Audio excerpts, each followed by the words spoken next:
Welcome back to Sunny's kitchens. ఇవాళ మన ఛానల్లో మంచి టేస్టీ ఆమ్లెట్, పిల్లలు ఎంతో ఇష్టంగా తినే ఆమ్లెట్ని ఎలా తయారు చేసుకోవాలో చూద్దామండి. దీంట్లో ఆనియన్స్, పచ్చిమిర్చి లేకుండా చేస్తామండి ఈరోజు.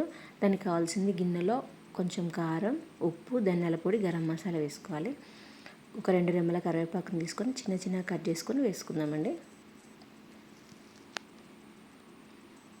గిన్నెలో వేసేసుకుందాం. ఇప్పుడు కొంచెం కొత్తిమీర తీసుకొని శుభ్రంగా కడుక్కొని చిన్న చిన్నగా కట్ చేసుకొని దీన్ని కూడా మిక్సింగ్ బౌల్లోకి వేసేసుకున్నాం.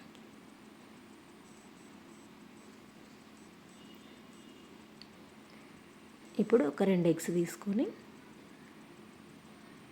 పగలగొట్టుకొని ఇందులో గిన్నెలో వేసేసుకొని మొత్తం కలిసేలాగా మిక్స్ చేసేసుకున్నాం. ఇప్పుడు స్టవ్ ఆన్ చేసి గిన్నె పెట్టేసుకొని దాంట్లో ఒక 2 టేబుల్ స్పూన్ నెయ్యి వేసుకుందామండి. ఇది ఓన్లీ నెయ్యితోనే చేస్తున్నామండి ఇప్పుడు మనం ఆమ్లెట్. నెయ్యి మొత్తం కరిగిపోయిన తర్వాత మనం ఇందాక కలిపి పెట్టుకున్న మిశ్రమాన్ని మొత్తం పోసేద్దాం.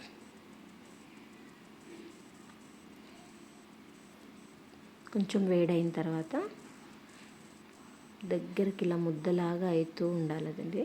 మనం కలుపుకుంటూ ఉంటే మొత్తం దగ్గరికి అయిపోతుంటుందండి. అది మంచి ఫ్లఫీగా వస్తుందండి ఆమ్లెట్. చాలా టేస్టీగా ఉంటుందండి. పిల్లలు ఎంత ఇష్టంగా తింటారు ఈ ఆమ్లెట్. మీరు కూడా ఒకసారి ట్రై చేసి చూడండి, చాలా టేస్టీగా వస్తుంది. ఇలా దగ్గరికి అనుకుంటూ కలుపుతూనే ఉండాలండి.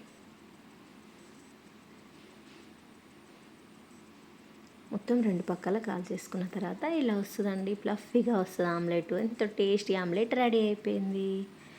Thank you for watching. Please like, comment, share, subscribe.